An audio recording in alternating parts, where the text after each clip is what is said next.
Let's see, do I have my sound on? Do I got sound? Am I here? Am I on? Yeah, it looks like I got a microphone. Make sure I go live everywhere. I don't think I'm live everywhere. On Kick? Am I on Kick? It's hard to tell. Kick always like comes in a lot later. There we go. Got on Twitch and TikTok. I'm not even prepared today. I had a crazy, horrible day. A very difficult day. And I got to sell my van. I need the cash, and my son was the last one to drive my van.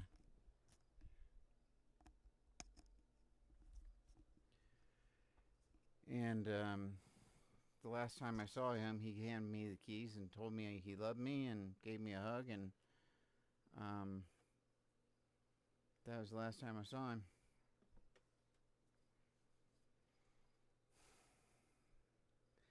So, oh hey, how you doing?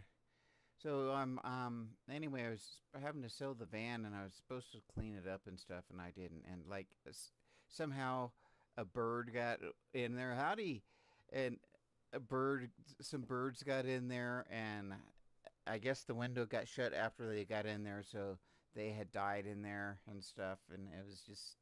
I mean, they didn't stink it up or anything, but it was just like a mess. I have not been near my van at all, basically, since he died. I drove it once, and that was it. So I and then the thing wouldn't start. I've got to replace the starter because it's been sitting so long. It was going out anyway. Don't get me wrong, it was going out, but so anyway, I'm going to try to pick up where I left off yesterday, and I was talking about stem cells, um, and autism. If I can find where I was. Almost there. Yeah, maybe. Um, just definitely having one of those days where it's like I just really wonder where my just try to get where you one of those days where you just really want to get motivation for anything and you don't really have it. Oh my goodness gracious. Create content for people Yeah, and that's search where I am. engines And with then I got SEMrush a SEO strike Writing on. Assistant. Get your copy SEO ready. It's probably There, for. I got a strike, and I don't even know what I did. I've been doing this for months now. Actually, years. I've been doing this for 8, 10 years now. Where basically watching people's videos and doing content and everything. I appreciate that magic. Um, and making commentary on content and so forth. I've done this for a decade because I did it with the uh, atheist movement. Anyway, since I'm doing lives now, I got in trouble for doing a third party live, and it's like I'm not even monetized. I'm not even making money. I mean, it's not. It wasn't a copyright infringement. It was a copyright strike. Like I got a literal warning that if I keep on getting those, that they'll shut down my account. But the thing is I don't know what I did wrong. Like I said, I've done maybe thousands of pages like this that I'm looking at right now. Maybe thousands. And on this one, they said I had this copyright strike, and I don't understand. So the rules have changed or something. But and when I look it up, I still don't understand what I did wrong. And of course, you can't talk to anyone at YouTube. So I'm just going to keep on going, and I guess eventually I'll just lose my YouTube account or something. I don't know. Um, but they said it wasn't original content. But all the stuff that I look at, um, all the stuff that I look at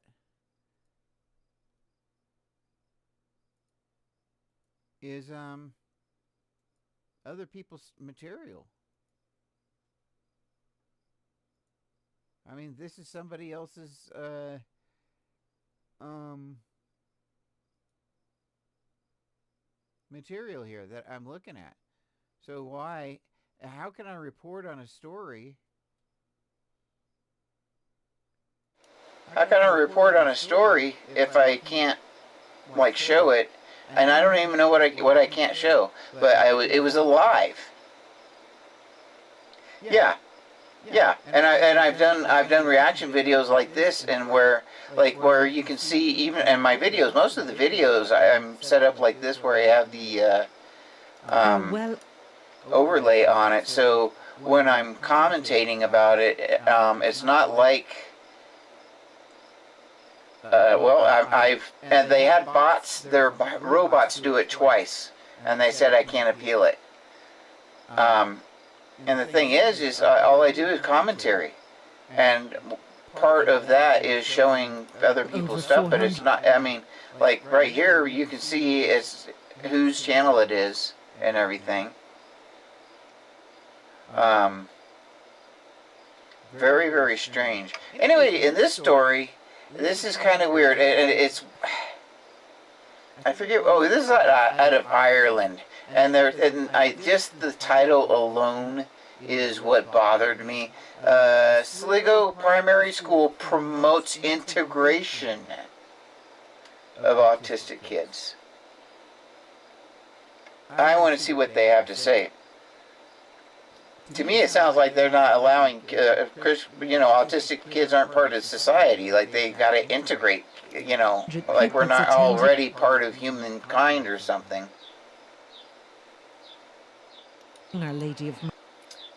Well, the thing is I did reviews of videos for it was a 30-minute clip, and I don't know which video which video they're upset about or what. That's the thing that's why I don't know. Oh, all right. That's cool. All right, well, good night. Have a good one. I appreciate it. Anyway, so on this story here, I want to watch this. This is out of Ireland, and this is RTE, with the little at it. You have a good one, Magic. From Ireland, and Ireland gets some weird. They get some weird religious ideas too. Weird interpretations of Christianity, just like Americans, and that affects a lot of their politics. I mean, if you just look in this picture alone, there's a church right there. And you notice how predominant it is. That's an old church. That's it looks like Victorian era, late 17.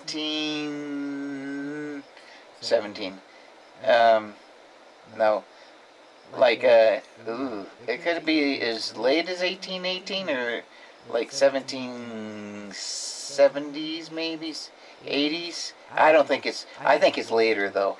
I think it's closer to like early 1800s, so maybe 19th century. But judging by the architecture. Mercy School in Sligo town. Around 30 have autism, and numbers will increase next term. The level of support and staff Have autism because it's a disease. Staff training is paying off as the unique strengths and needs of these children are being recognised and nurtured. This is a special day for the school as children get to meet one of the News Today team. My name is Louise Herity and I'm a weather presenter on RTE on News Today. Who watches News Today? You all watch it, do you? So I am doing the weather, but I'm also James's mammy. Do you know James? He's my best friend. Is he? Well, James, you didn't tell me that. Is Emma your best friend? Yeah. We're going to have a practice about how to be a weather presenter, and I know some of you have been practicing already. Who'd like to try and do the weather? Okay. Oh, okay, loads of people. Tonight we have rain in the northern half of the country and clear sky with a little cloud in the south. Wasn't she great? Sligo will be a miserable 10 degrees. Have a good evening. Swan. Well done. That was brilliant. We try and promote cross-integration where these children are integrating into mainstream, but equally that some children in mainstream would avail of some of the... Now look at this and see it's Catholic because there's a crucifix there in this school. So this is probably a Catholic run school. expertise that's here. We have a boy that comes into our class 1 to 2 times a day, and I think he benefits from being in different environments and being around more people, and we kind of benefit from him because he answers most of the questions for us. And he's really amazing at maths, so he is. It was actually quite exciting for them to get the chance because nobody really sees behind the scenes. So it'll be something they'll remember forever, you know, being on TV and doing the weather. Teresa Mannion, RTE News, Sligo. At Staples, we're experts in your world of work. So excited to show them this. As the best provider. Okay.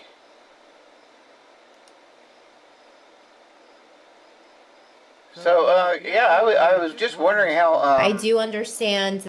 I was wondering how ableist they were going to get there, and it wasn't near as bad as I thought it was going to be. It was just, hey Trevor, how you doing? Autism from. I'm trying to finish this up from yesterday. We've changed her diet and. I got a violation today. I had a crappy day, a real crappy day. I got a violation and I don't know what I've done. I've done this for a decade, watching videos like this. Now, I haven't always done them live. This is, recently I've been doing them live. And I got a violation yesterday for copyright, and I got an actual strike. Not a violation, but an actual strike. They said that I got a warning, and they said since I hadn't had any other, if I've got any others, and they said it was a copyright violation, and I was like, I'm not monetized. I'm not making money on this, and I've done this for years. It was a third-party advertising or something is what they were. I don't know what the heck they were doing, and I have no idea what they were talking about. And all I'm doing is showing the stuff that they have on YouTube already. So Speech therapy, psychomotor therapy as well, and also. And the thing is they said it wasn't original. It was taking original content or something. I don't know. But it said, well, if you had the permission. And it's like, are you kidding me? For what I'm doing, I don't need permission from anybody. Not for what I'm doing. I'm not making money here. ABA therapy. So there has been. Of course, she goes straight into ABA therapy. This is the lady who's from Dubai. I forgot that I had this one. Yeah, this is the lady from Dubai who went to Panama. Enough, and then we came across stem cell therapy. I'm hoping that our concentration will be improved, and then that will enhance the therapies that she's getting. Hello, would you please tell us where you're coming from and why you're here in Swiss Medical? Yes, sure. So we've travelled from the United Arab Emirates, so we've come from the city of Dubai. We've come for stem cell therapy for my child. I wonder why she can afford it, because she lives. She's probably well, you know, she's not on the poor side. She's not from the poor side of Dubai, so she's from the rich side of Dubai. My child is 5 years old. We started to see signs of autism from a slightly young age, so we were able to identify it. We've been doing quite a bit of research online on different things that we could assist her with. We've changed her diet and many other things, and then we came across stem cell therapy. So we started doing research. How do you like this medicine, this music in the background? On that, and then we found this clinic. And see, this says Swiss Medica, but it's out of what I say, Panama. And we heard a lot of great things, and then no, Serbia. This is in Serbia. That's right. This one's in Serbia. It's Swiss Medica in Serbia, and she's from Dubai. Family that had also been here before and heard some amazing reviews and just how their child has made progress and the similarities between both of our children's. So we took the leap and made contact, and here we are. What kind of therapies do you have back home to cope with this diagnosis? Yes, so there's a lot. Okay, she's from Dubai. What do you think? She's going to have AVA, occupational therapy, maybe PT, maybe. But there's going to be speech therapy. She's going to have access to everything. A lot of support in Dubai. A lot of it is private, so it's very, very costly. So my child is currently in mainstream education. My child has speech therapy. Child also has psychomotor therapy as well, and also ABA therapy. So that's been. I don't even know what psychomotor therapy is. Do you have any idea, Trevor? What psychomotor therapy is? I never even heard of it. For maybe 3 years. So we've seen a lot of improvement, but my child is still non-verbal. So we just thought we need to do a little bit more, just so that we can feel like we've done everything we possibly can, because she's having all the therapies, she's changed her diet, and lots of different things. Anyway, I'm really concerned about this YouTube thing, because I don't know what I did wrong, and I know it says it, but I don't understand what the words mean, and it won't let me talk to anyone to ask them to clarify or anything. So I literally have no idea. Like I said, I've done this for a decade. Not always live though. Usually it's recorded. But the thing is they took down the recorded video, and they said something about third-party advertising. I don't understand. Now, like when these advertisements try to roll through and stuff like that, the ones that they put on the YouTube, I try to stop them because I don't want to watch them in the first place. But the thing is I'm making commentary. There isn't much I can do. I don't know. I wish I had an idea of who to talk to or something, but they won't let you talk to anybody. So I guess I just keep on getting strikes till I get shut down. So those are the therapies that are available there. Stem cell therapy for autism is not currently available in Dubai. So do you notice any changes in her behavior after all the therapies you have over there? Yes, definitely with her behavior. So we've seen slight improvements, but I mean, she's been doing the therapy for, like I said, 3 years. So there has been slight improvements, but not enough. So if you look at my child, you will think that she's maybe 2 years behind where she should be. So I think it's time to try something different to support her and continue those other therapies as well. Those won't stop, because there has been improvement with there, but I think this will just give her the extra leverage to progress further. So what kind of result are you hoping for? What would you be happy with as a mother, the parent? I'm really, and the clinic has been really honest as well, so it's not a magic overnight fix, and we completely understand and appreciate. She's thinking cure. You can see it in her face. Look at this smile here. Look at this smile. What kind of result are you hoping for? What would you be happy with as a mother? Cure. The parent. I'm really, and the clinic has been really honest as well, so it's not a magic overnight fix, and we completely understand and appreciate that. So we're hoping there will be changes or improvement in comprehension. It's amazing. Because I do feel it's amazing. that a lot of my child. How much, and I realize that a lot of these kids are high support needs, and I would probably be doing the same thing with high support needs. What's July 3rd? What is July 3rd? Child's learning is not there as much, simply because she's sometimes hyper.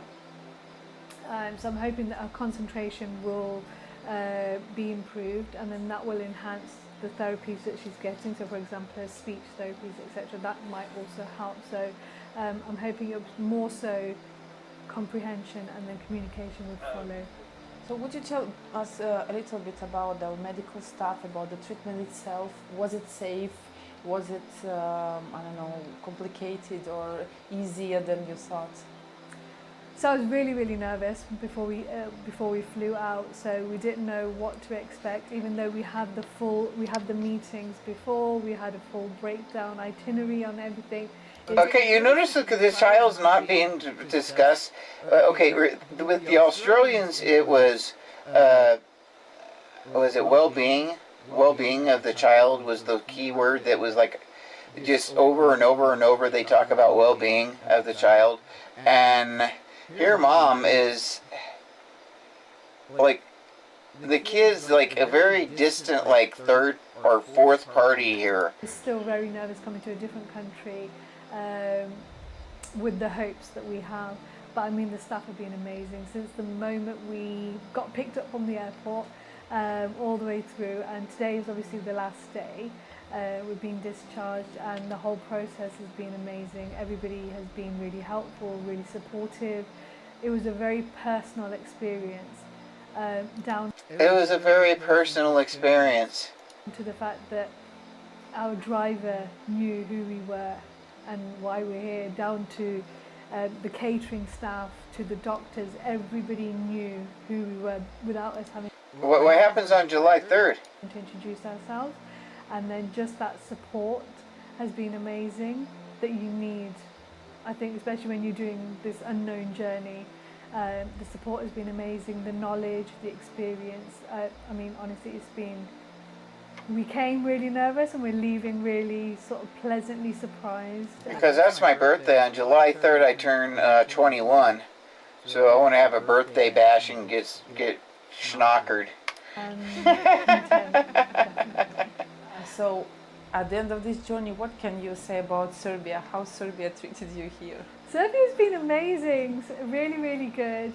The weather's obviously a little bit colder than where we're used to, but it's been really, really great.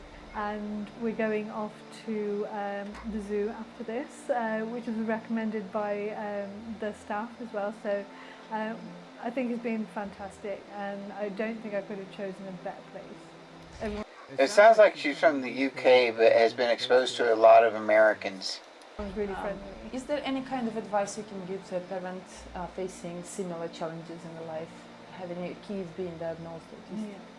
I think as parents, there's only so much we can do, and I think it's important to do your research, do what you can, so that tomorrow you yourself don't feel guilty that you didn't do everything you possibly could. If she did her research, she would know. So then she already knows that this is unproven treatment. That stem cell treatment for the treatment of autism at this point in time is snake oil. Now, is it going to work? Will it work? Yeah. And it's going to be like really soon. Like really soon, maybe within this decade, maybe even within a couple of years. There's going to be some advances in medicine that are unbelievable.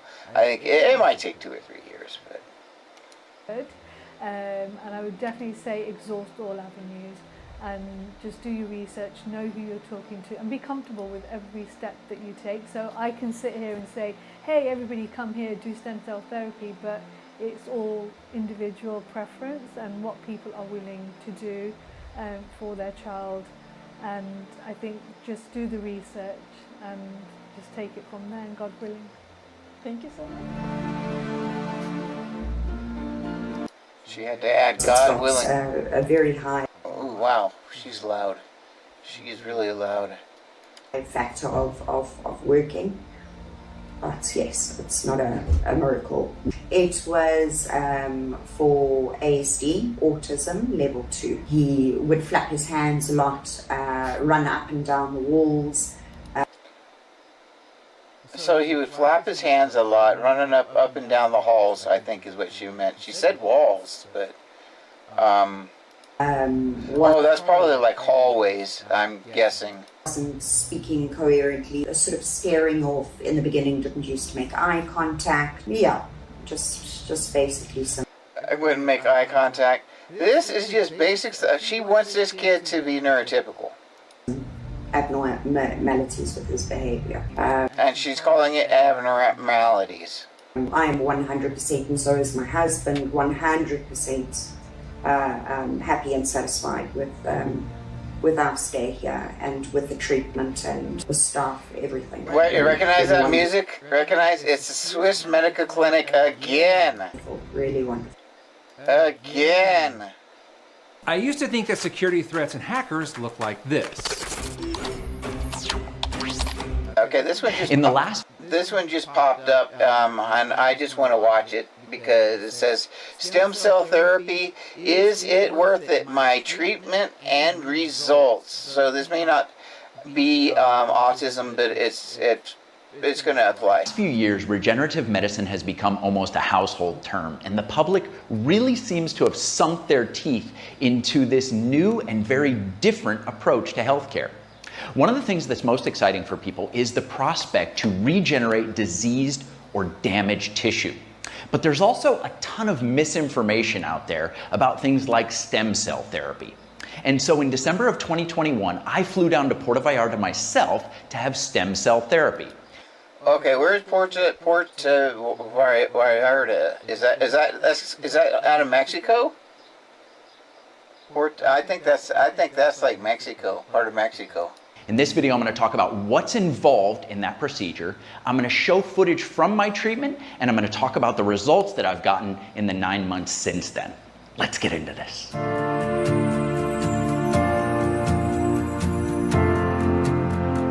Now, I'd been fascinated by stem cell therapy ever since I first read about it. And for me, it seemed like something straight out of a science fiction movie. But at the same time, I wasn't 100% sold on the whole thing.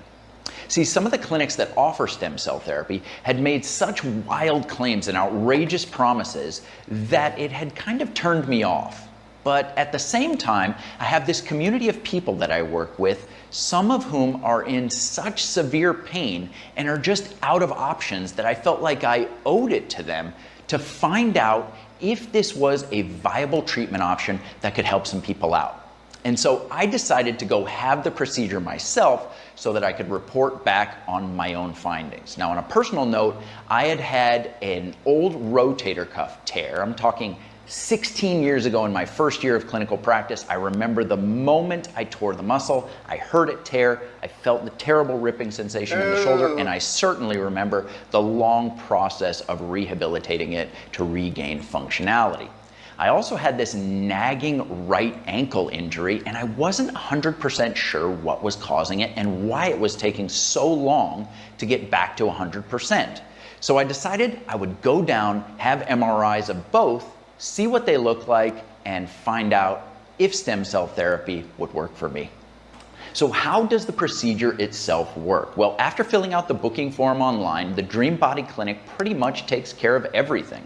The only thing that you need to worry about is your transportation down to Puerto Vallarta. So in my case, the day after I arrived, I headed off to the Dream Body Clinic first thing in the morning on an empty stomach. Now, the clinic itself is conveniently located inside of the largest hospital of the neighboring town of Nueva Vallarta. Now, the facility itself is state-of-the-art, and the location is, of course, gorgeous. So I had my blood drawn, and then they transported me to the local imaging center where I had MRIs of my left shoulder and my right ankle. After that, I was done for the day. I could just go enjoy Mexico.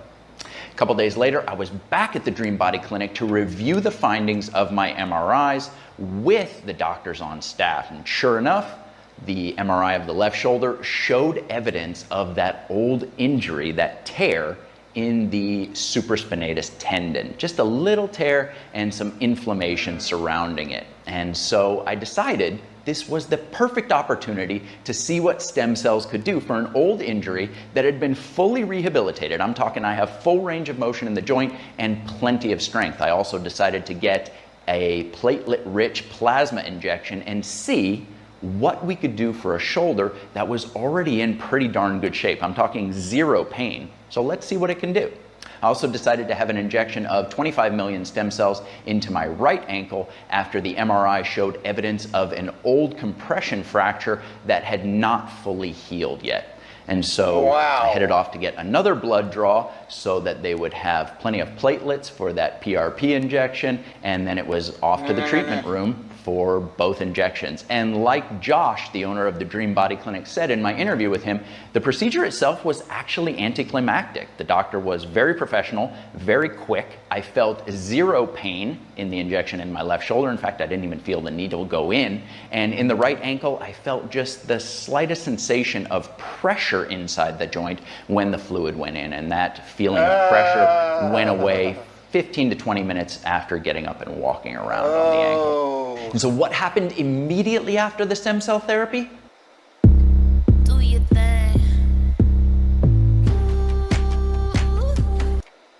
Well, not much, to tell you the truth. I did exactly what Dream Body told me to do. I took 3 weeks of complete rest, and in that time, I didn't experience hardly anything. I had no pain, no inflammation or swelling, really no discomfort of any kind in either the shoulder or the ankle. I didn't need to take a single serving of the anti-inflammatory drug that they'd prescribed to keep me comfortable during that initial phase, and so I was really happy about that. And after that 3 weeks, I began slowly easing into the rehabilitation process, working on regaining full range of motion in my ankle and slowly building up strength in my left shoulder. And then right around the 3-month mark, something really interesting happened. I genuinely couldn't remember at that point if I'd had my left ankle injected or my right ankle injected. And I know that sounds strange, but I'd had a bad snowboarding injury that had affected my left ankle, and I really couldn't remember, since they both now felt really good, which one was which was cool, because it showed me that something was happening, and what my new normal had become, where I just kind of expected to have some ache and stiffness in that right ankle that helped me to differentiate the two, was gone. So I had a new normal that didn't include those symptoms. So I was really happy about that. All this is subjective right now. I wish we could say, we can say that chemo works because we have success rates and so forth, and we just don't have that yet with this kind of thing. And we're going to, and I hope we do. My concern is what's done with it. If we cure autistic people with this, and we make people stop being autistic, anyone and everyone, that's not cool. If it's or they're changing things just because we're autistic, that's not cool at all. That and if it's to help our symptomology or something like that, and I think maybe on a case-by-case basis or whatever, it should be taken. But this is a huge ethical thing that we definitely got to keep in mind. Shoulder, it was building up strength. And then around the 6-month mark, I really noticed that my strength had taken off because I actually had to replace some gym equipment that could no longer challenge the left shoulder. I'd just become stronger than my gym equipment could accommodate. So I actually sold it off and got a new set of dumbbells and some extra weights that could accommodate the new level of strength. Now, 9 months later, I wouldn't believe it if I hadn't experienced it myself. My strength levels are back to what they were in my late 20s at the absolute peak of my strength. My jumping ability is through the roof, and I'm super happy with the results of my procedure. Now, just recently, a member of the Pain Fix Protocol community posted on the community message board about her results from stem cell therapy down at the Dream Body Clinic, and you're talking about a woman who has been on the fire department saving lives for 23 years, tons of wear and tear on both of her knees. You're talking about joints that were in really bad shape, almost to the point where she was denied treatment with stem cells because there almost wasn't enough tissue to even work with. But she posted about her results, and I want you guys to hear from her what's possible with this amazing treatment. Because your problem had been going on so long, and because it was tied, really jaw-dropping. This is definitely sales. I mean, it's definitely sales. There's no doubt about it. Job, you had imaging before and after your stem cell procedure. Yeah. Just talk about the change since January of 2022, and just so everybody knows, we're recording this on October 1st, 2022. So it was just really jaw dropping. My right knee, which is not my bad knee, it's a healthy. It had a lot of osteoarthritis, so it was solidly a stage 4, but no traumatic damage in that joint. Okay. So, but that went from a 4 to a 2. Wow. Oh, I hate it when these things come on. I'm wondering if that's what got me in trouble. And that's what I mean, I'm reading my right knee results first. And when I saw that, I was like, I must be reading that wrong. And I actually looked up a few words. I was shocked. And it's like stage 4, stage 2. And so then I went to my left knee results, which is my bad knee, which had trauma. And I'd actually had scoped and had cleaned up surgically after my injury in the fire department. And it said it went from a 4 to a 2 to 3. Wow. So to read, I read it again, and all the things that they kind of called out in that original, where they were pointing at the type of cysts that were forming. They're just fluid-filled sacs. There's 6 things were called out on that first report for those burst cysts and the bone cysts and the. A couple of the main things are going to be the appearance of the bone, right where it meets up with the hyaline cartilage. Another thing is going to be joint spacing, which is huge. And the other thing would have been the thickness of the hyaline cartilage that lines the joint. Had that actually measurably increased in your case? Yeah, and when they pulled those up side to side, I'm sitting with the doctor then, and he's just pulling up the images, and we're looking at kind of a before and after, and it was really it was substantial, and I remember when we were looking at it, he's like, here it's pretty thin, there's just the tiniest bit. He's like, and all I'm asking him back in January is, but will you inject it? He's like, yeah, I'll definitely inject it, but if it were any less, I wouldn't. And now we're looking at it, last week, and we're looking at it, and he's going, we have plenty to work with here. Wow. And how's your prognosis, Denise, for being able to finish out your career and retire on your terms? Yeah, so I am just so happy to report that I feel like I'm the master of my destiny again. Right now, I don't feel 58. I feel like I'm mid 45. Awesome. And I'd like to get to. That's kind of interesting. Unlock more savings in the King Soopers app. On top of low prices, shop the weekly ad and clip digital coupons worth I don't over know 600. Exactly what I got in trouble Wondering for, if you might but be I got autistic? in trouble on Does YouTube. being autistic here's have its perks? Let's see, Chris and Debbie. I've seen this guy quite a bit. Let's see, this is 10 autistic clues. No one talks about positive benefits to autism. No, if this is not what we want to talk about.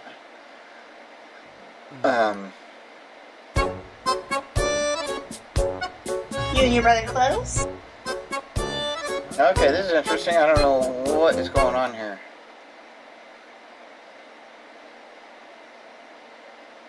Okay, so I got out of what the autism stuff. Interesting. Okay, so I can take any kind of questions from anybody, by the way, at any time. But anybody has any questions about anything, I'm going to look up stem cell research again. See if anything popped up. Okay, see if anything popped up in the last 24 hours or so. It did, like 3 or 4 stories popped up. Oh yeah, look at this. Look at all these. These are all new stories. Holy hell. This is, I put stem cell research. Crazy. Let's see what they have in videos. For muscular dystrophy.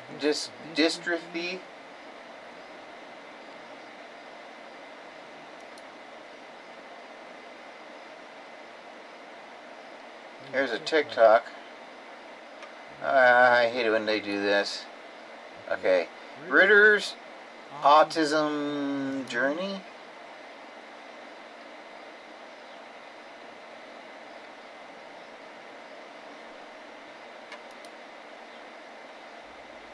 So I wanted to give you guys an update on River's journey. I know it's been quite a while. A lot has happened, a lot has progressed.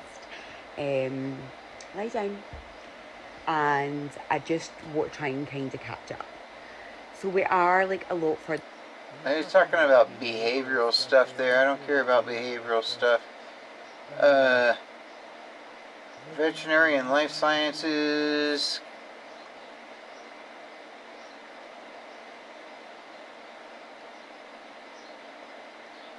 Interesting. Okay, we'll try news maybe. Past 24 hours, hopefully.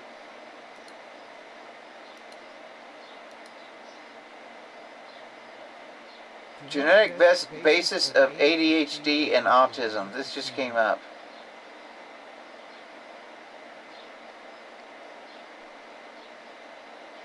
It seems like I saw this picture yesterday. I don't know how old the story is. Genetic basis of ADHD and autism spectrum disorder impacts on children's school performance. No, this was released today. I think today's the 31st. Isn't it? Yeah, today's the 31st.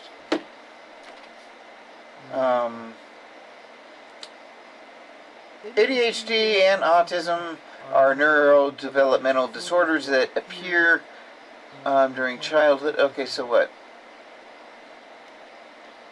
Actually, that's a pretty short article.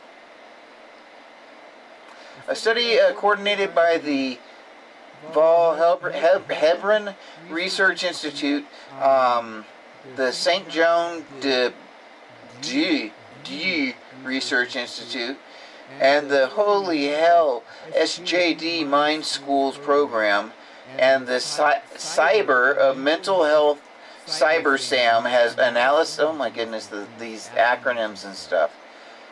Genetic basis of these disorders.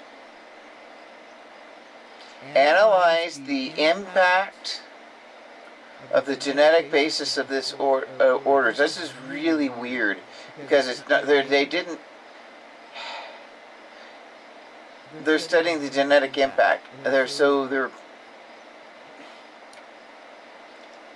basically they're looking for a cure.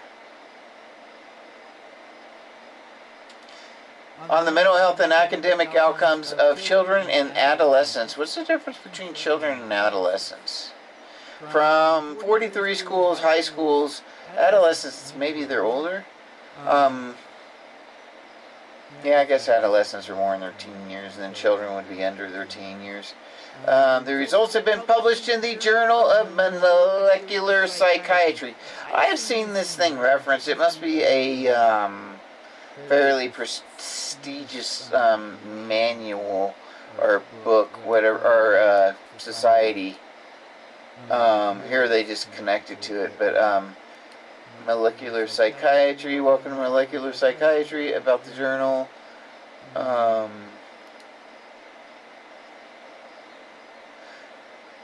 It publishes work aimed at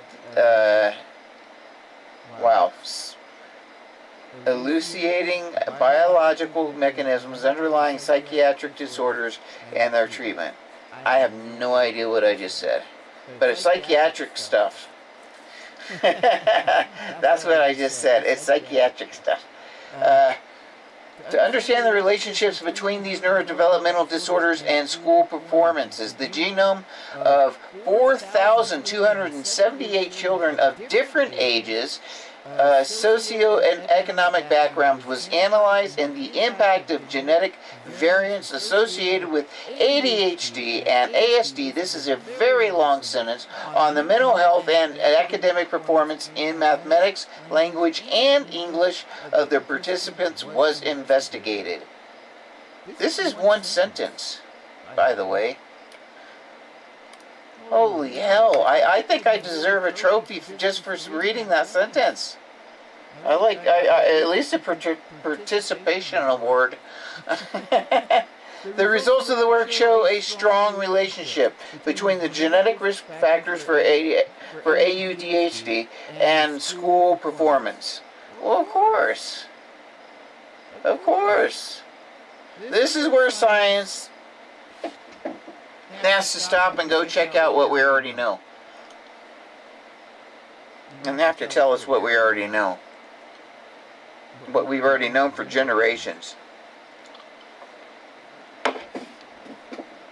All we had to do was ask.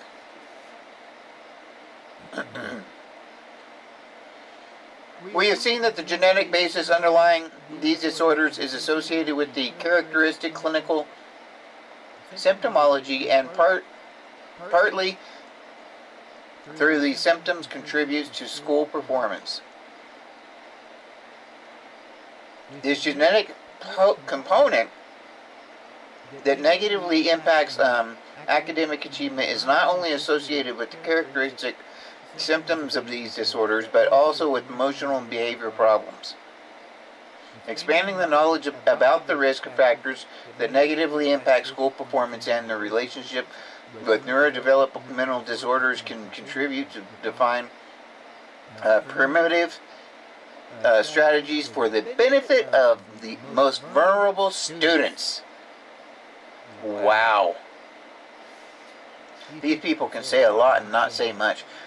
Understanding biology for better support of children in schools. Understanding the genetic factors and biological mechanisms underlying neurodevelopmental disorders and their relationship with school performance helps us to understand these may impact outcomes. Yes, we know that AUDHD affects people in schools. We did not need an investigation to let us know that. We did not need a study for that. But that's what we get, is studies. Oh my goodness gracious. Oh my goodness. Dun dun dun! We got Perry Mason here. Police probe concerns that stem cell cure for autism being offered in Greenwich. The Metropolitan Police is investigating concerns that stem cell injections are offered to children as a cure for autism in southeast London.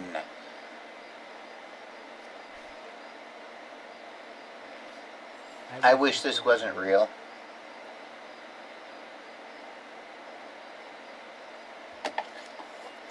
How many times do you just go through your day and just say, I wish this was not real?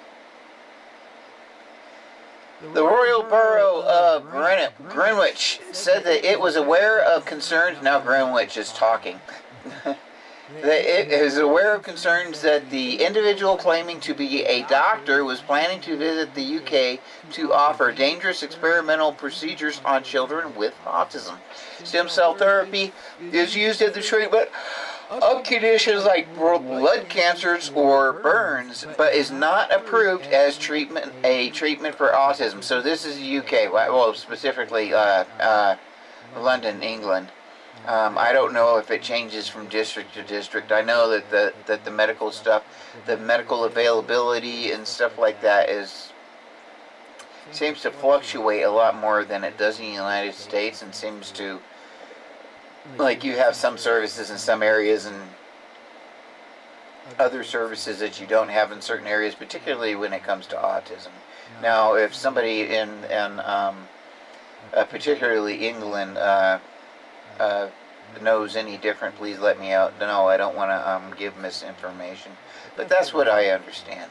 A spokesman for Greenwich called Greenwich Council said the fake doctor is proposing the transfer of bone marrow and spinal fluid to the brain by injection. They said the unlicensed procedure poses a significant threat to life and there is no evidence of any benefits. The safety and welfare of our children and young people is of the utmost importance. They added, the limited intelligence available suggests that the individual plans to arrive in the UK on 22 April 24, which that already happened. Anyone in Greenwich approached by this individual should not engage with them and inform Greenwich, the LADO at Children's... Okay, this already happened. Very, very interesting. Why did this just come out, though? Or why did this just come out? Because this is just 2 days ago. Huh.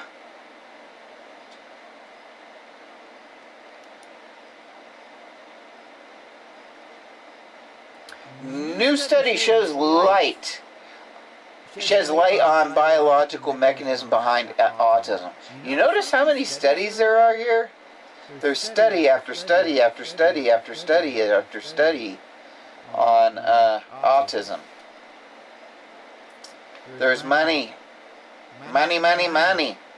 And we're going to be worth more as adults get diagnosed exponentially now. Just like me. I mean, 3 years ago I was watching a YouTube video and that's how I figured out I was autistic.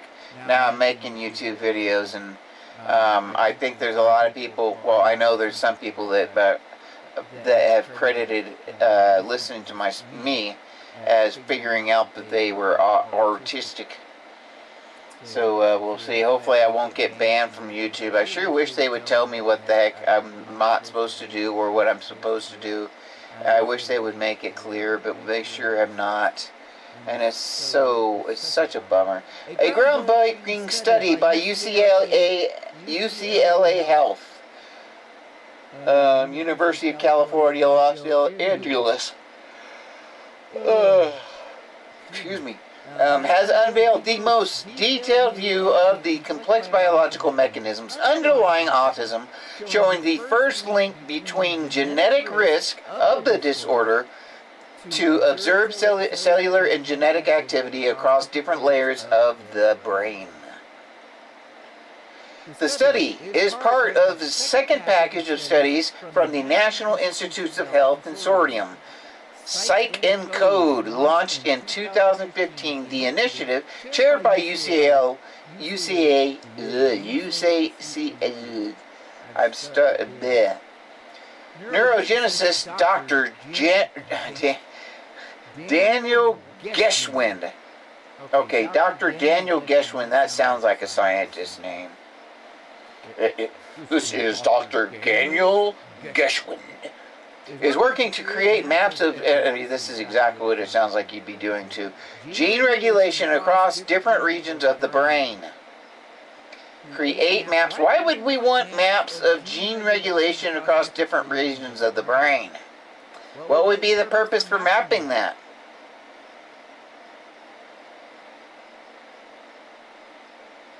And different stages of brain development. The consortium aims to bridge the gap between studies on the genetic risk of various psychiatric disorders and the potential causal mechanisms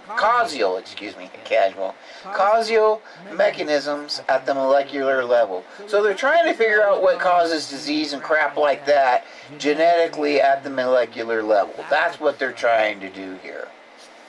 This collection of manuscripts from Psych and Code, both individually and as a package, provides unprecedented resources and understanding the relationship of disease risk to genetic mechanisms in the brain, Geschwind said. I love this. Geschwind on autism. 1 in 9 published, let's see.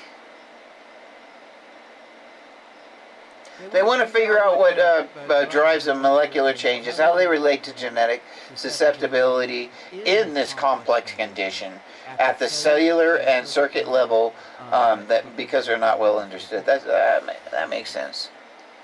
I'm not going to read this whole. Oh my goodness, it goes on and on and on.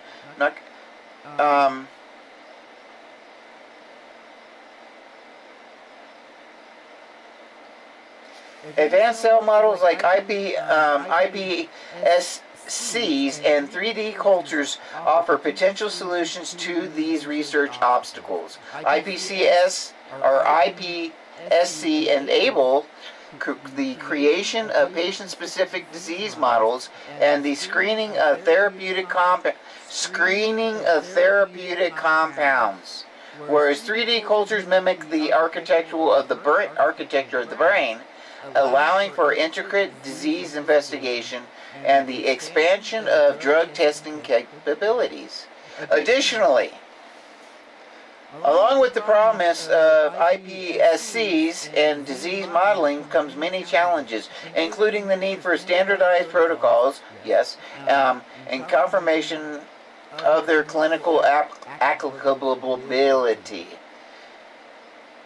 Download our ebook. It covers the best practices for utilizing $50 million bet on umbilical cords. Dude's probably like buying umbilical cords.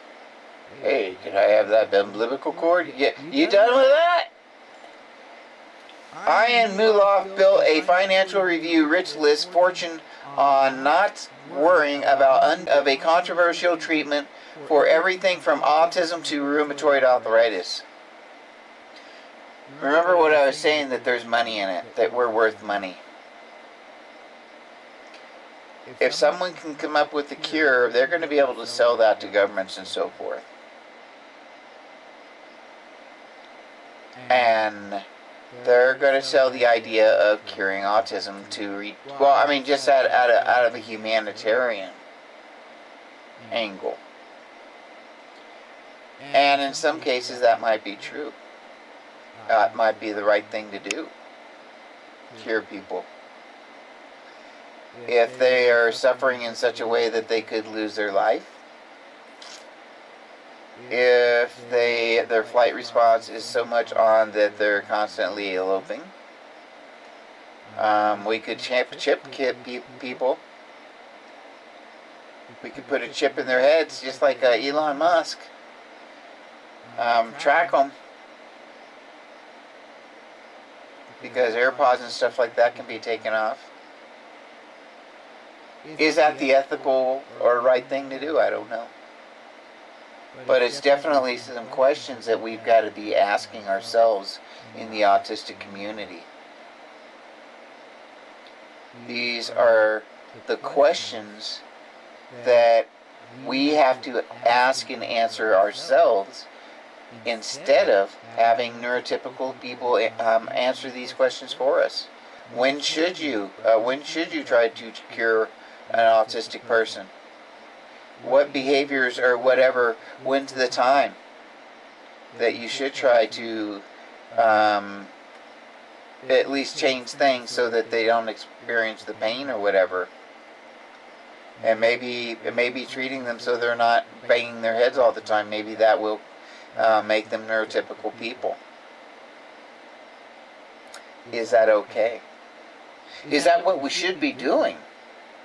Should we be making autistic people into holistic people? Would it be okay to force someone to become a redhead?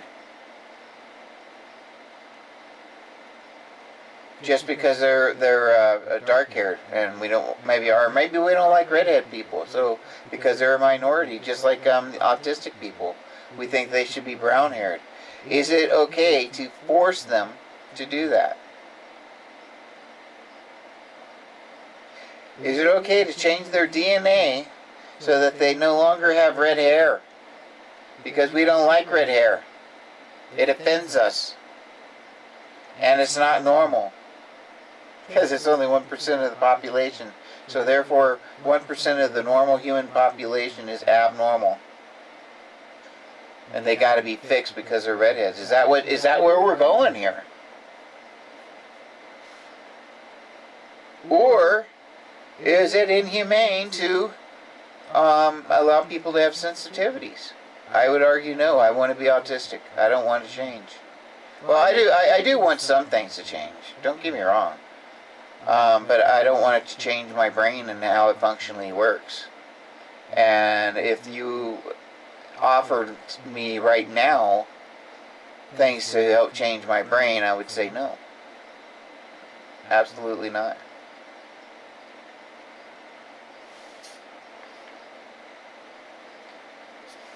Mullah, who, to his parents' horror, dropped out of law school in 1983 to start a waste removal business, which he sold in 2018 for $578 million. Wow. Wow, wow, wow. Invested around $50 million in Aguilera Services, a Texas biotech trialing injections of cells from human umbilical cords to treat knee osteoarthritis. So when they say that it can have other applications, that's what they're talking about. They're talking about arthritis and things like that. They're also talking about Down syndrome.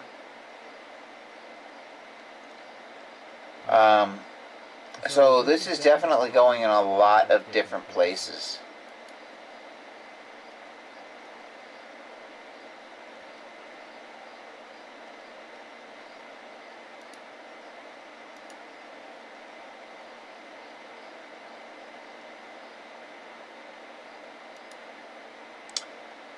Novel catalog of gene isoform variation unveiled in the developing human brain. A team of researchers at UCLA and the University of Pennsylvania has produced a first-of-its-kind catalog of gene isoform variation in the developing human brain. Now, the developing human brain is extremely interesting to scientists that are studying autism because that's when that's when doctors think that we become autistic as our brain develops. It develops into an autistic brain, rather a neurotypical brain. So human development, human growth and development is extremely important, particularly at the as a fetus. When we're at our earliest stages of development in the womb. We may be talking about weeks or days. I don't think days is when it's affected. The research published in Science, that must be a magazine, I think, also details how transcript expression varies by cell type and maturity. Finding that changing gene isoform expression levels can help us better understand how the human brain develops. Every cell in our body contains the same genetic information encoded in DNA, but it is the expression of different proteins encoded in the mRNA transcripts that give cells their distinctive functions.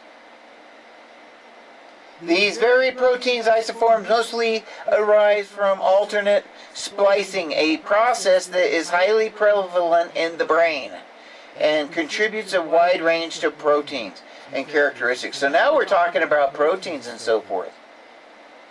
We knew that based on previous research that isoform regulation is a key molecular feature for understanding brain development, genetic risk, and neuropsychiatric disorders. A neuropsychiatric disorder would be autism, or ADHD, schizophrenia, Tourette's. This technology allowed researchers to uncover a whole bunch of unique isoforms, over 200,000, with over 70% of which have never been previously studied. So we're studying things every single day. Every single day we get closer to a cure.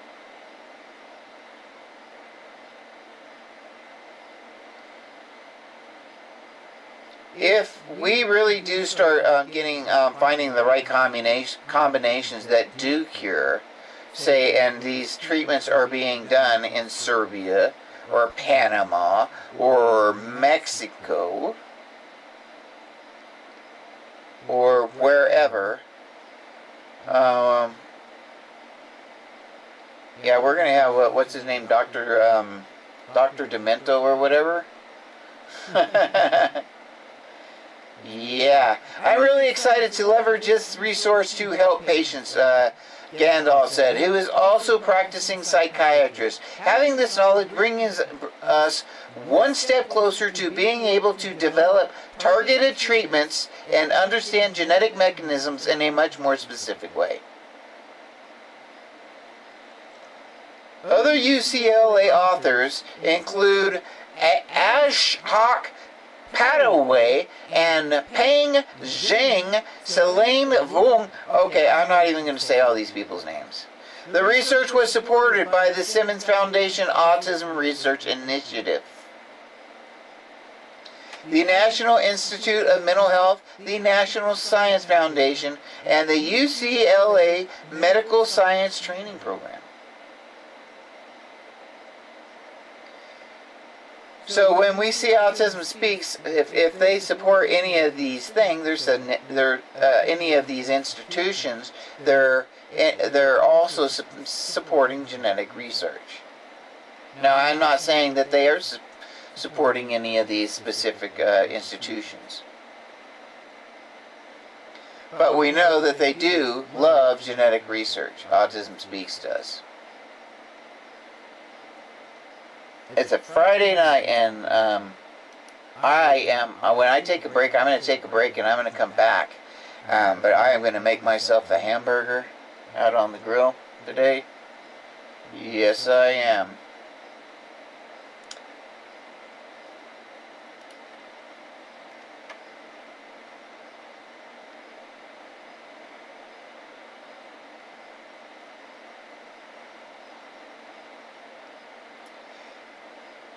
Study connects genetic risk for autism to changes observed in the brain. I have not yet said this. Once again, a study led by UCLA Health has unveiled a most detailed review of the complex biological mechanisms underlying autism, which show the first link between genetic risk of the disorder to be observed cellular and genetic activity across different layers of the brain. The study, titled Molecular Cascades and Cell Type, so this is, I was just wondering if this was the same study we just looked at, but it wasn't. This is a different study. And it looks like I just got kicked off a kick. I hope I'm not getting kicked off a kick. Am I still on kick?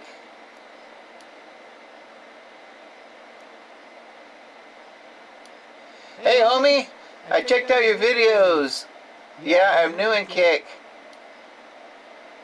Streaming a lot. I'm not affiliated partner yet. I got a proposal for you. I will share your stream to a Kick community for you to hit 1,000 followers and earn nothing less than 1,000 per stream. Enable you to your sub button on me in Discord if you're interested. You know what? That sounds very, very interesting, and I have no idea how stuff works. Hey King, how you doing? I have no idea how stuff works, to tell you the truth. And so at this point in time, I don't want to make any moves or do anything. But I appreciate it, and I will keep it in mind. No, I'm not affiliated with our partner with anything, and I don't mind partnering up with anyone. are with someone and sponsoring someone or what have you. I definitely, I'm autistic, and I definitely would want to check it out and so forth before I get into anything. Well, we're talking about genetic. I've gone down the rabbit hole of studying stem cells. Stem cells, because they're in Panama, Serbia, and Mexico. You can take your autistic child if you wish, and they will do stem cell therapy, which basically they put new stem cells in there. Now they're claiming to have some really great results. Now they're not claiming to cure autism, but you know, all the behavior stuff that they want to do. They're doing the behavior stuff. Basically, they're not saying they're trying to cure autism, but they're trying to change behavior so that kids act like neurotypical kids, which is curing autism. So they're saying there are things like when kids don't speak or so forth, then they'll give them a treatment and hopefully they start speaking in 6 months or a year. But the thing is the kid could have spoke in 6 months or a year anyway. And this is unproven. That if it's an unproven treatment, that means it doesn't work. Because if it worked, then there would be studies and there would be peer reviews, and they would say this stuff works and everybody'd be doing it. There is no such thing as secret medicine. If something works, everybody's going to want in on it. Everybody's going to want to make money on it. There is no such thing. I don't care, and particularly with the internet now. If something works, the word's going to get out. I have a book you do you read? I love to read. I really love to read. I have a book I'm currently reading on and would love to discuss it with someone else. Hey, let's do it. Anytime. What's the book about? Let me know. I have a book collection that surrounds my my desk, and I can't show you on the camera right now. I wish I could. Well, okay. There's. Let's see. Ah! That's part of my bookcase that wraps around my desk. I really can't show it to you. It's too. My cord's too short, and I have to have the cord plugged in, or else it won't work. Because that goes into my capture card. But anyway, so it's amazing how many different places are doing research for autism right now.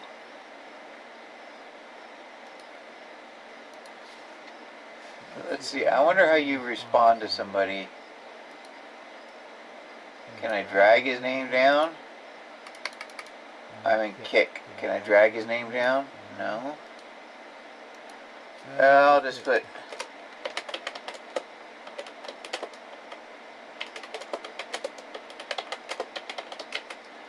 I put, thank you, let me know more.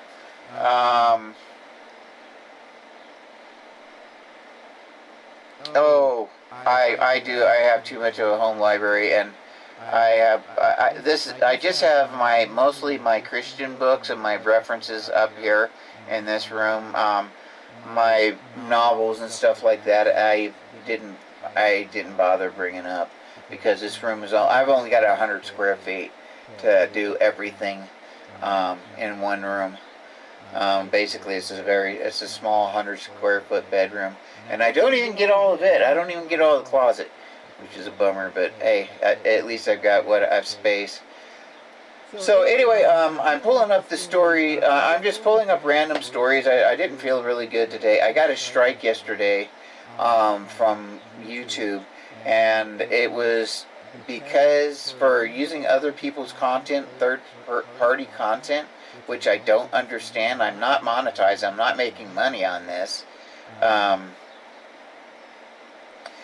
a different key. No, I don't read a lot of random books. I am very, very specific on what I read, and usually it's about early Christianity. Usually between um, 100 CE and 100 BCE and about 400 oh, it's autism history. That's interesting. Yeah, I tell you what, like Hans Asperger's, there's a lot of autistic people that have an extremely negative opinion on him, and I don't have that negative opinion, and the reason is there's a lot of evidence that says that he may have done what he could do to help as many autistic kids as he could and not die himself. He never did actually join the Nazi Party. He went out of his way not to join it. Now, he did join parties affiliated with it, but they weren't actually the Nazi Party. He actually stayed away from the Nazi Party. And I'm not, I think so. And this is the thing is, if he had gone too overboard trying to save every kid, I think they would have just removed him. And I think he was in his position trying to save as many kids as he possibly could. And a lot of people don't like that opinion. And the thing is he probably knew about the clinic where he signed and did send some kids that were euthanized. He probably knew what was going to happen. In fact, I would say it would be almost impossible for him not to know. But we don't know. And this is the problem. If you wanted to save as many kids as you possibly could, and you were in his position, you would have done everything that he did. That's the problem. And right after World War II, he showed zero interest in genetics. He still, or at least in eugenics. He did do some political stuff, but it wasn't with, would have loved by the HLTR. What's it? Yeah, Lavos would have been. Yeah, and Skinner kind of would have too. He would have liked Skinner. I don't think Hitler or whatever would have gotten along with Asperger's. I think there's a lot of people that wouldn't have. At least Asperger's would, any way you look at it, Asperger's would not have been involved with that if he had not been born where he was, if he had not become a doctor when he did, and he had not been a citizen of the country he was in. And afterwards, he never promoted any kind of eugenics of any sort. And he was in a position that he could have. So I think he, in his own way, may have. Now, he may have been a monster, don't get me wrong. But he also may have been trying to do everything he could to do to save as many kids as he could. And there's a lot of, there's a lot of evidence to prove that he did. In fact, he went into, Hans Asperger's went into the military because there was so much, at least this is his words, so he didn't have to join the Nazi Party. Because if you joined the military, you didn't have to, you wouldn't be part of, you couldn't be part of the Nazi Party, you were in the military. And he purposely joined the military. He was a doctor, but went and joined the military near the end of the war so he didn't have to join the Nazi Party because there was so much pressure. That was according to his memoirs. So he may have been a monster, but he also may have been a hero. And a lot of the people in the autistic community, particularly, have you seen the work written by the lady? It was in the late 60s where she's like, she pulled out, actually no, this was in the 90s, where she found some stuff that was released by Germany, and it was memoirs and notes that were about Hans Asperger, not stuff that he wrote, and some of his notes that was released. This was in the fairly recently.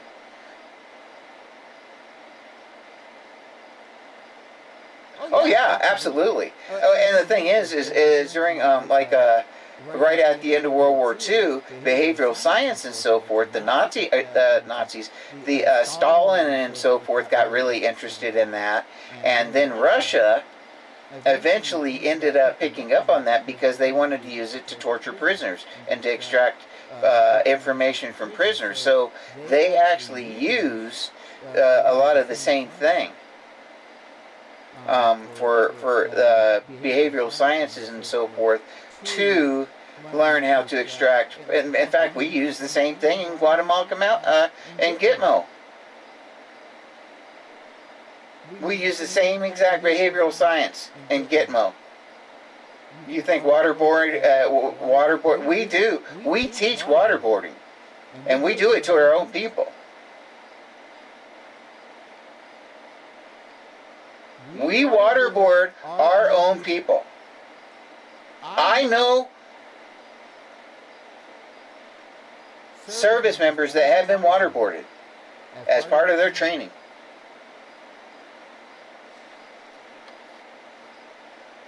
So, yeah. And that's not comfortable at all. Waterboarding won't kill you, but it feels like you're dying. And it's the feeling of dying just stretched on and stretched on and stretched on and stretched on and stretched on. And it's just a horrible, horrible thing to do to somebody. Oh yeah, there's a lot worse than waterboarding them. Of course there is. But we think that waterboarding is okay. Evidently our government does, or has in the past.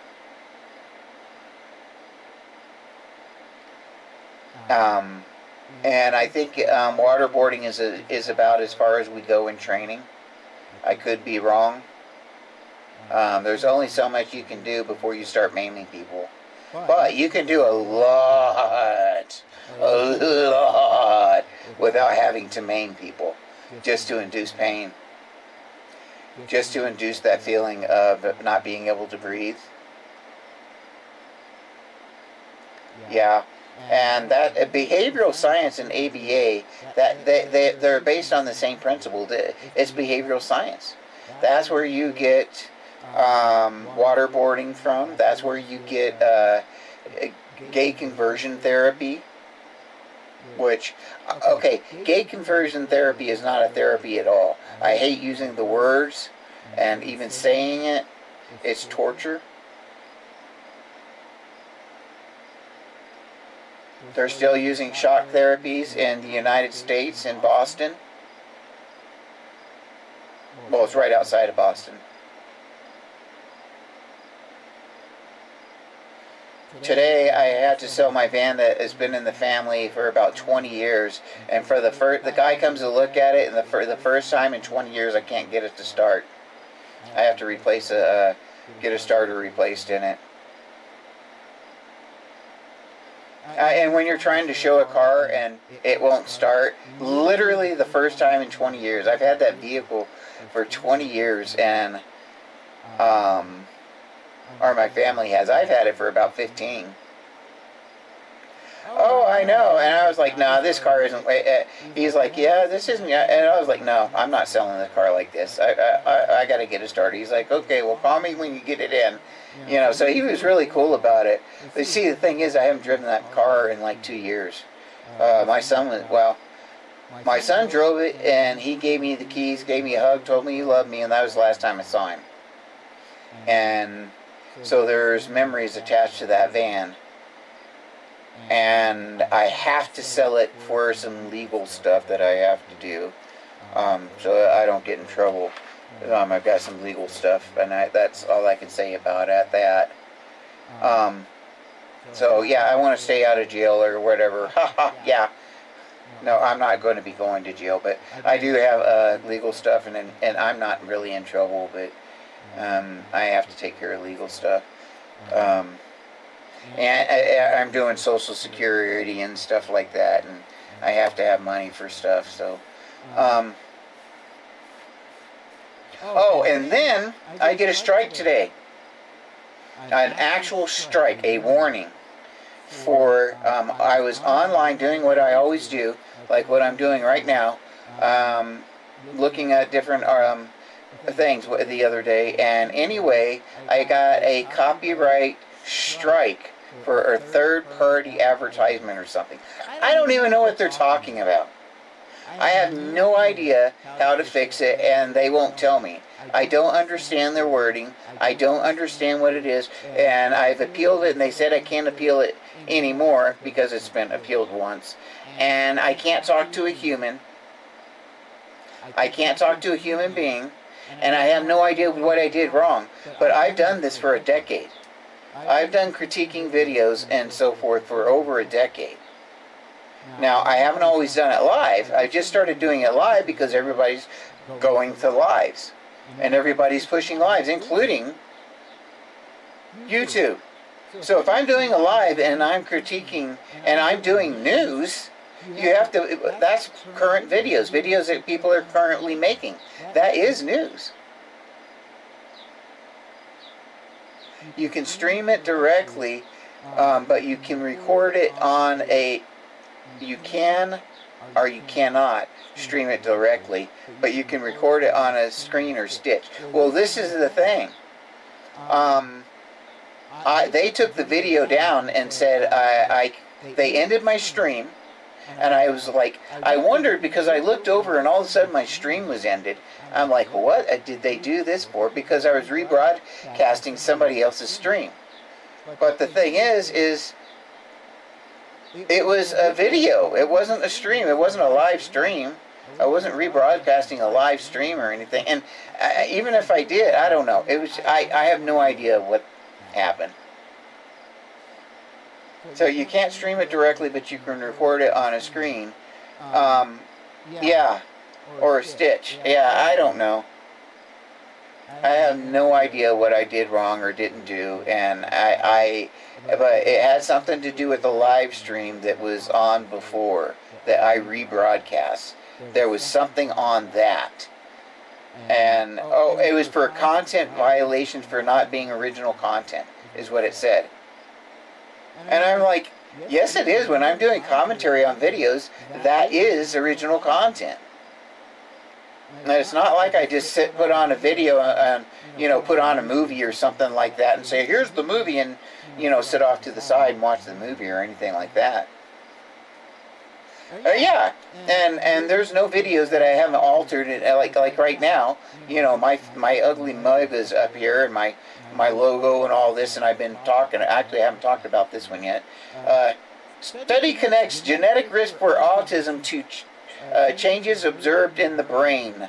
A study led by UCLA has unveiled the most detailed view of the complex biological mechanisms underlying autism, showing the first link between genetic risk of the disorder to observed cellular genetic activity across different layers of the brain. And the thing is I don't know. I don't know what I did wrong. I don't know how to fix it, and they won't tell me. Because I can't appeal it, I can't ask them, I can't even ask them what's wrong. Because I can't appeal it, there's no tab or anything, there's no way for me to call them or anything. I have no idea what to do. So I just keep on going and get more strikes until I get my channel banned on YouTube, I guess. And then I just stick with Kick or Twitch or whatever else. And see, I'm afraid of getting kicked off of TikTok too.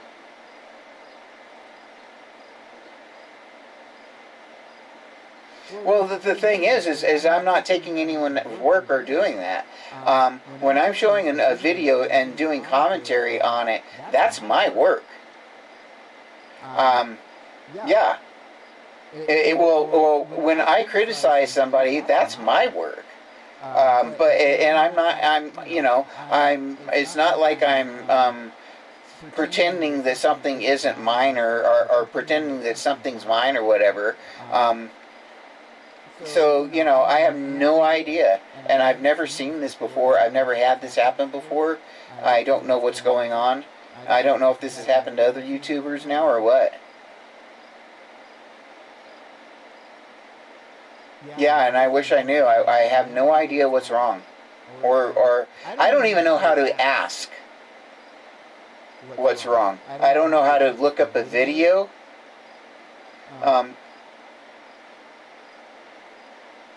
It's like you can't say, yeah, well, it's censorship, but the thing is I have to know, I don't even know what to ask. And the way they worded it, I didn't understand what they were saying.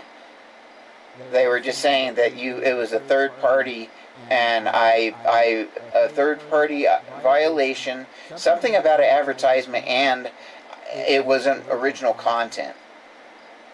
And I'm like, yeah, it is. It's not like I just showed somebody else's video, and I certainly haven't taken credit for anybody else's stuff.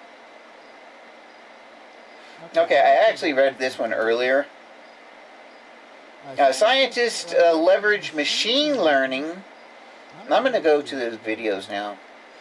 Get myself in trouble again. I'll try to find a live stream one so I can really get in trouble. I sure wish I knew, though. I wish they would tell me. Or I wish there was somebody I could talk to understand what I did wrong. This is all Swiss Medica, and I'm not going to do... Swiss Medica is really, really pushing. These are all advertisements, essentially, where they get parents or whatever to advertise, make little videos and advertise for them. This is one of them. I have an 8-year-old son with severe autism. He's non-verbal, he's got ADHD, he has very high anxiety, very panicky, he can sometimes hurt himself. Everything was explained to us perfectly, like we completely understood how the treatment went. It was such a good experience. He's been a little bit more calmer. It's almost like he's trying to... A little bit. And he may have been a little bit calmer without it. Calm himself out of it. If you get stressed out, we'll just leave him for a moment, and usually it might go for 20-30 minutes and he'll get really aggressive, but in the last, say, week, that's really minimised. It's almost like he's not hitting that peak anymore. I don't know what it is, but there is... And the thing is if this is helping kids, I'm all for it. I'm 1,000% for what does help kids. I am not for snake oil. And to this point, it's up in the air whether this works or not. And being an autistic person, to me, that simplifies it. Because I'm a black and white thinker. It either works or it doesn't. And it either works well or it doesn't work well. And if it doesn't work well, then it doesn't work for me. So it either works or it doesn't work. And if it works, everybody's going to be doing it. It's going to be mainstream. And there's going to be studies on it. There's going to be peer-reviewed studies. There's going to be Nobel Prizes or whatever if a therapy works. And if it doesn't work, it's going to remain on the fringe. That's all there is to it. And it doesn't matter what the therapy is, what the disease is. When it's on the fringe, it's because it doesn't work. Now, a lot of times, medicine from the fringe or whatever, or sometimes at least, medicines can be found from the fringe, from folklore, from whatever, from herbalists or what have you, and then we put it through scientific testing, and we develop medicines, or we say, yes, this does help this. You know, if you eat this, it does help your heart.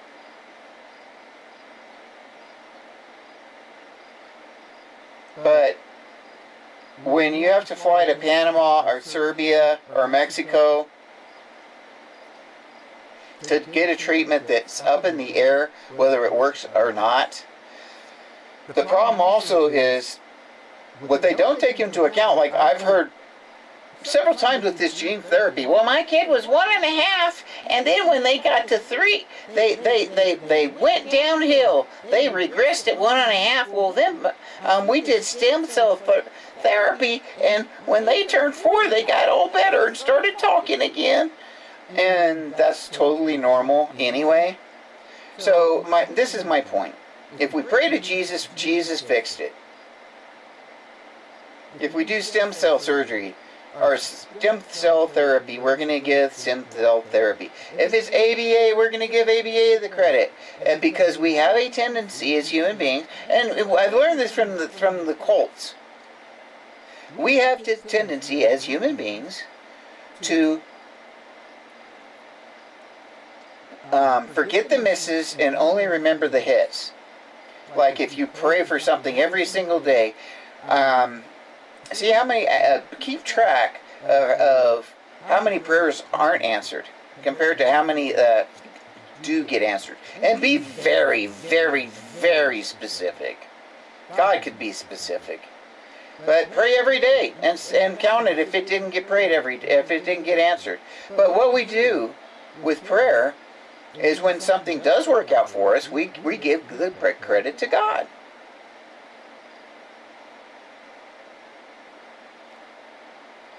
A lot of Christian religions give credit to obeying the Bible, like the Methodists. Literally, the word method is in their name. It's the method of going to heaven, doing the right things. We for all three of those things, we have to assign agency. There has to be a mover. God did it. ABA did it. Gene therapy did it. And what we don't take into account is, in 3 years, kids mature. My son was mute. He was one of those kids that kind of talked and then he stopped talking for about 1.5 years, 2 years or whatever. And then he started talking again. I never worried about it. I didn't care. Now, he could communicate. He had epilepsy, and I just figured that he was slowing down because of the epilepsy. Now, he didn't get any medicine or anything. But, you know, epilepsy does slow you down, particularly when you're having epileptic days. And I just figured he was a little bit delayed because of that, but I knew that he had childhood epilepsy and that he would grow out of it, and eventually he would probably be fine. And he was. But what I observed was actually autistic regression. Now, I could have prayed to Jesus when he was 1.5. I could have taken him and gotten gene therapy when he was 1.5. And I could have put him through ABA when he was 1.5 till he was 4. Either way, he would have been talking when he was 6.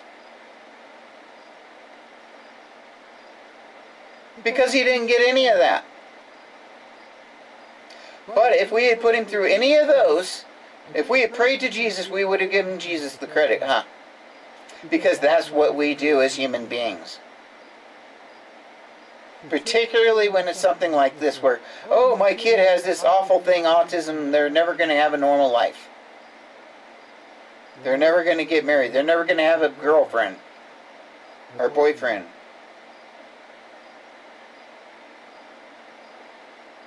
So parents become desperate and will do anything. And listen to what she says. She says, oh, a little bit, just a little bit. What it is, but there is some really positive small changes that I can see. Some really positive small changes that I can see. Where did that come from? Could that have happened if he had not gotten gene therapy? Yeah, it could have.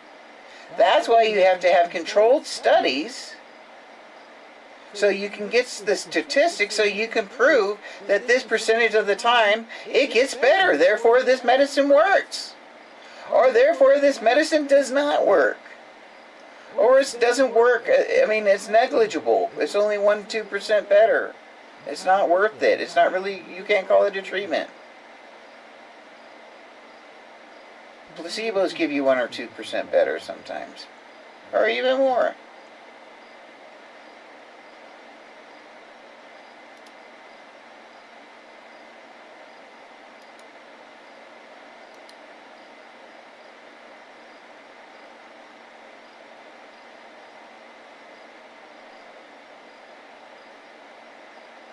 So I'm looking at, here's another skin, this is only 14 seconds. let's see. What can you say about therapy and... They're not saying anything.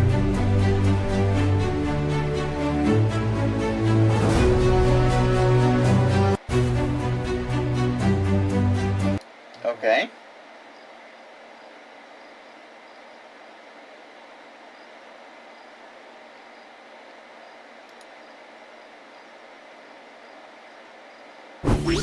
Your phone is you. So when hackers get your phone, they get you too. Okay, this is CSAR, whatever that is.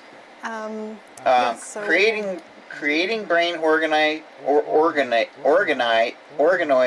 to uncover what makes us human. And no, I'm not making any money on this. Quite a bit now.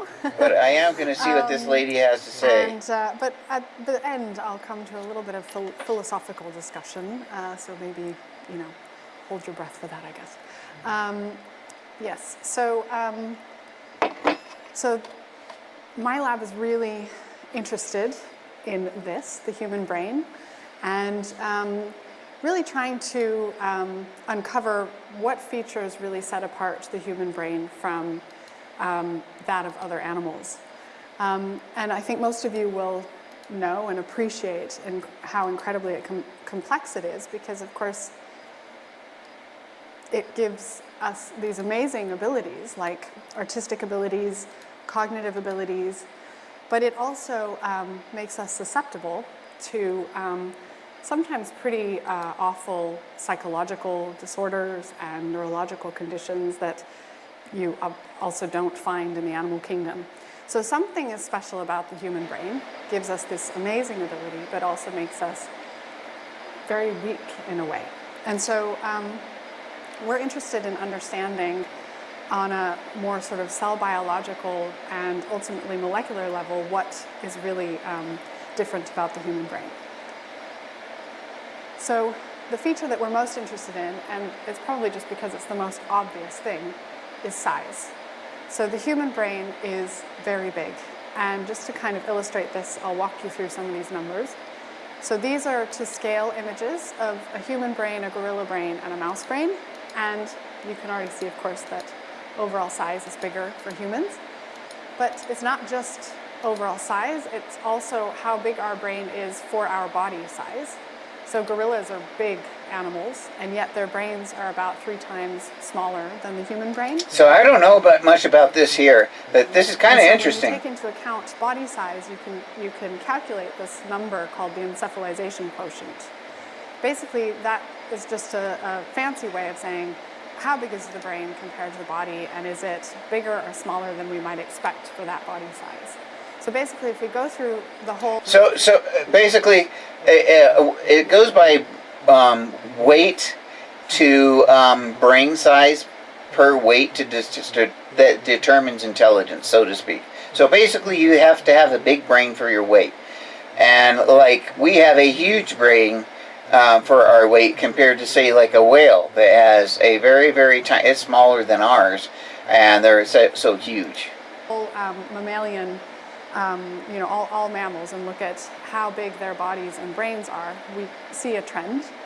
And then when you look at humans, we see that our brain is about 7 times bigger than it should be for a body size, for this body. Our brain is massive. Body size. So another animal with this body size would have a brain 7 times smaller. Now gorillas actually 7 times smaller. Actually have a big brain for their body size. So that'd be about the size of the very back part here. And that would be it. Despite how big they are, their brain is actually bigger than you would expect. That's why it's a value more than 1. But you can see it's not nearly as impressive as our 7.4. And there's no other animal on the planet that has an encephalization quotient that big. Mice, on the other hand, actually have a smaller brain for their body size than you would expect. So that, just in terms of thinking about the kinds of model organisms that we use in the lab to understand the human brain, I'm gonna let this roll for a little bit. I'm definitely gonna take part of it, but I'm very interested to see where this is gonna go. Kind of weird mammals, they have too small of a brain, and so brain size obviously then relates to the number of neurons Um, and the reason I mention this is in the write-up here. The human being is amazingly complex, and it's this complexity that enables our remarkable cognitive power, but also makes us susceptible to a range of neurological and mental conditions. How this complexity arises specifically in humans is one of the most important questions in biology, because it is a question that can't be answered in standard animal models. They mention autism in here somewhere.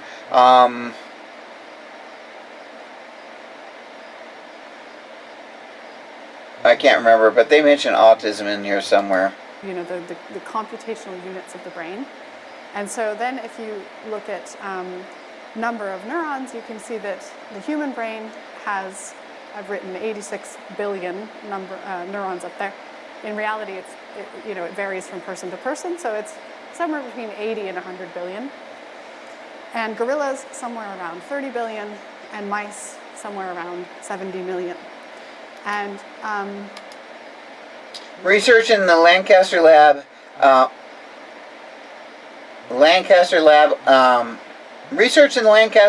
focuses on human brain development, uses stem cells to generate brain organoids that allow modeling of human brain development in vitro.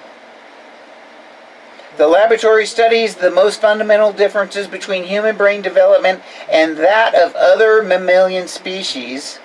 The lab also studies, this is where it comes in, cellular mechanisms underlying neurodevelopmental disorders such as autism and intellectual disability.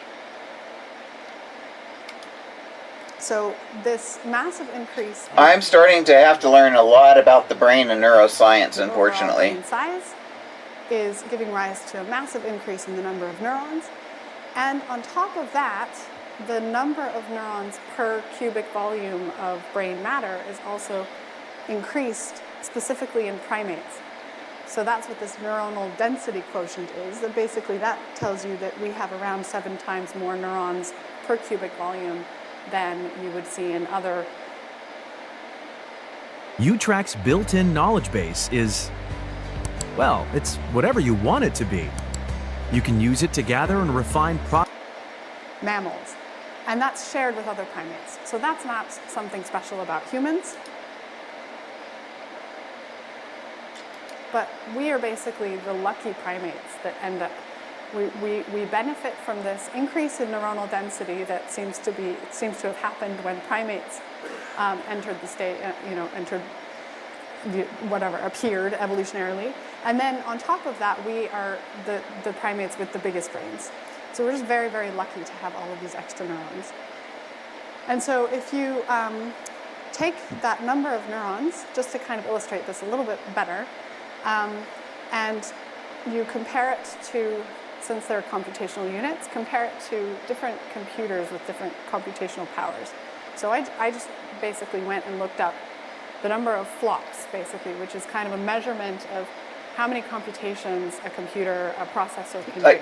Teraflops. And if you do that, and then compare sort of from this 80 to 100 billion neurons that we have in humans, and say, okay, that's the most powerful. What's the most powerful computer on the planet? It's the Frontier massive supercomputer. So what would then, for example, a gorilla brain that's got about a third that number be? That would still be a supercomputer, a very powerful supercomputer, the Fugaku, but it's still not quite as powerful as the Frontier. Whereas the mouse would be. And this is the thing, just to add to this, we are very, very close to AGI, if we don't have AGI already, which is Artificial General Intelligence. With basically, to pass the Turing test, that means you're talking to a computer and you cannot differentiate if it's a human or not. Say you're on a phone with it or something. And that is likely to happen very soon, in which case they may be able to change their own code and write better code and enhance their own selves, which is fine and dandy. I'm not going down a scary road there. But we also have quantum computing coming. Well, we already have quantum computing. And when we combine AGI and quantum computing and put it to task, like curing cerebral palsy or something like that, it may be able to do it in minutes or a couple of hours. What may take us 40, 50, 100 years. And it may do it in a few minutes.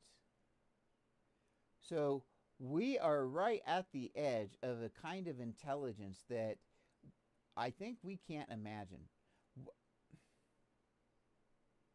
I don't know if we could have imagined the internet. I guess I kind of had a pretty good idea of where the internet was going. For me, I didn't realize quite how powerful it was going to become, or quite how important it was going to become when I first saw it. But I knew it was a good thing, and I knew it was important. I was on the internet in the like '97 was the first time I was on the internet. Be down at about the level of an Xbox One. So there's clearly something really interesting that's happened in primates. So we're interested in this primate kind of general question. And then on top of that, something more has happened in humans to give rise to this even further increase. And so we want to understand how that comes about. And then, of course, because we have this massively enlarged brain, if we focus on the cerebral cortex, which is thought to be sort of the seat of higher cognitive abilities, the total number of cerebral cortical neurons in humans is about double that of chimpanzees or gorillas. And for autistic people, we have double the amount of neurons, double the amount of connections that autistic people have. And that also then impacts the way these neurons are connected with each other. So you actually see differences in sort of the connectivity pattern, which is what's shown on the right. Hey, howdy.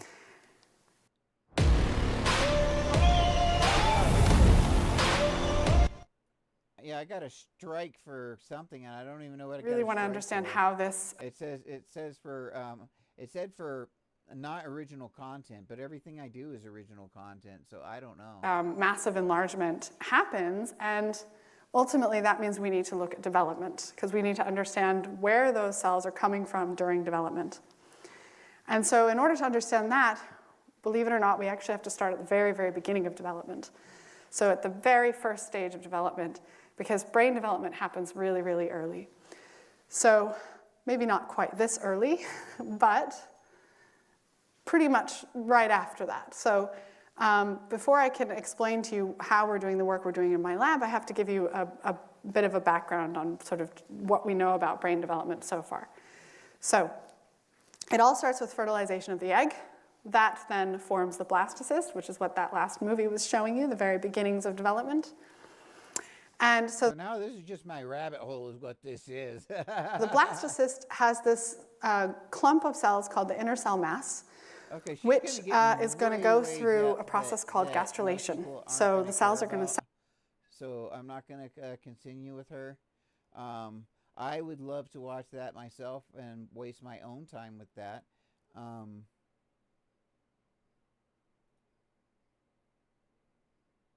Hi, I'm Oren Cohen. I'm an assistant professor at the ICANN School.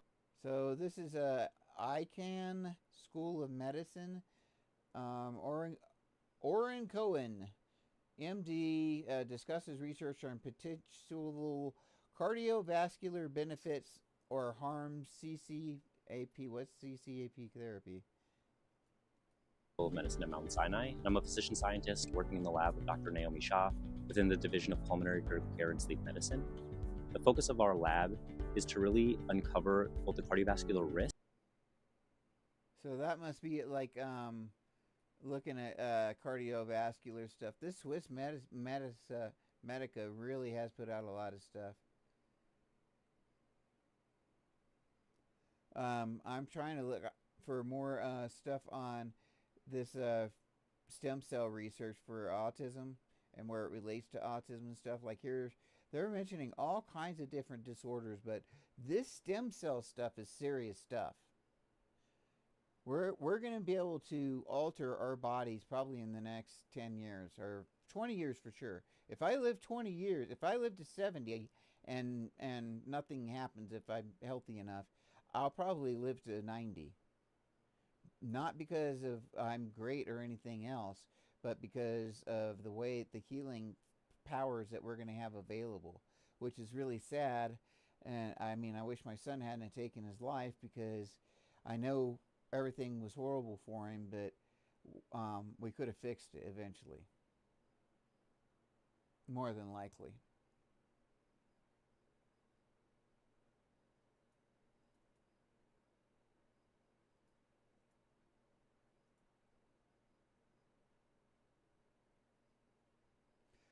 So, anyway.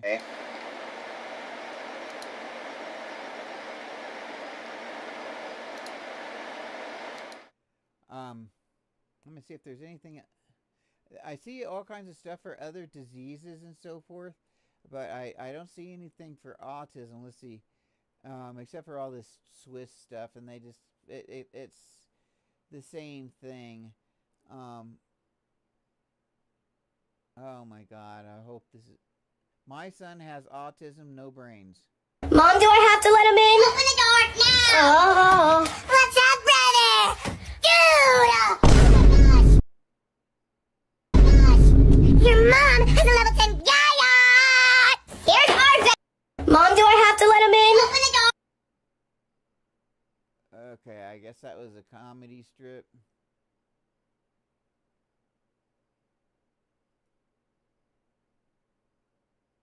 Oh my God! So nice to meet you. Take us through this. So I'm looking to see. Here's a little bit on autism therapy. It looks like TikTok. Let's go.